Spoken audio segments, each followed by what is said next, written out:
По итогам двухдневных встреч в Пекине палестинские группировки объявили о достижении соглашения о достижении всеобъемлющего национального единства и формировании Временного правительства национального примирения, в котором все палестинские силы находятся под эгидой Организации освобождения Палестины (ООП). Согласно сообщениям, высокопоставленные представители 14 палестинских фракций подписали пекинский диалог, направленный на прекращение разногласий и укрепление единства после того, как 21 июля начались переговоры о примирении. В ходе переговоров в Китае была достигнута договоренность о достижении всеобъемлющего палестинского национального единства, охватывающего все палестинские силы и группировки в рамках ООП, и обеспечения создания независимого палестинского государства со столицей в Иерусалиме в соответствии с резолюциями ООН, а также гарантировать право на возвращение в соответствии с резолюцией 194, говорится в заявлении, опубликованном по итогам встречи.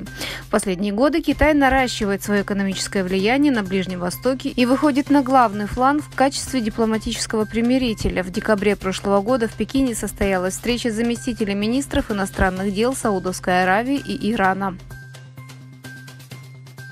В докладе, опубликованном Human Rights Watch в июне 2024 года, говорится, что Китай поменял название около 630 деревень, имеющих историческое и религиозно-культурное значение для уйгуров, проживающих в оккупированном Восточном Туркестане.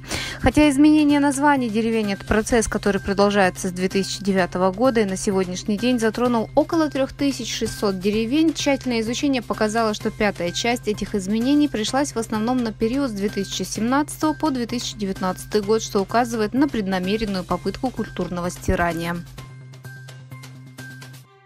Представители российских и китайских деловых кругов встретились на мероприятии, прошедшем в Москве. Исполнительный директор российской нефтяной компании «Роснефть» Игорь Сечин, присутствовавший на мероприятии, заявил, что на долю компании приходится около 20% импорта энергоносителей в Китай, подчеркнув: за первые 6 месяцев этого года экспорт энергоносителей из России в Китай увеличился на 4% по сравнению с аналогичным периодом прошлого года и достиг примерно 46 миллиардов долларов. Сечин также заявил, что за последние 2,5 года Россия значительно увеличила поставки нефти в Китай, обогнав Саудовскую Аравию.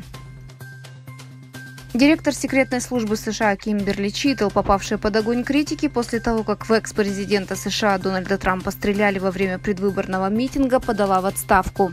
Отставка Читтл произошла после того, как она ответила на вопросы о покушении на бывшего президента Трампа во время вчерашних слушаний в Палате представителей.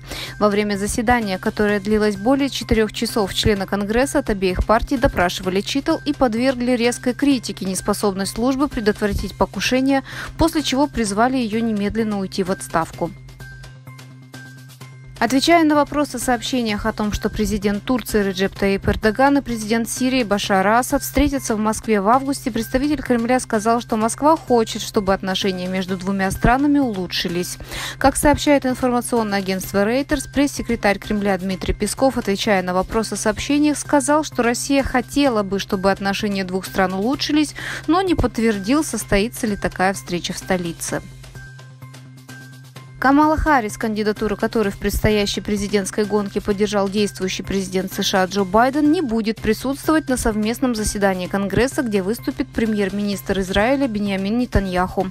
Ведутся споры о том, встретится ли второй номер администрации Байдена, которого критикуют за его безоговорочную поддержку Израиля, с Нетаньяху, и какой будет его, возможно, политика в отношении Газы.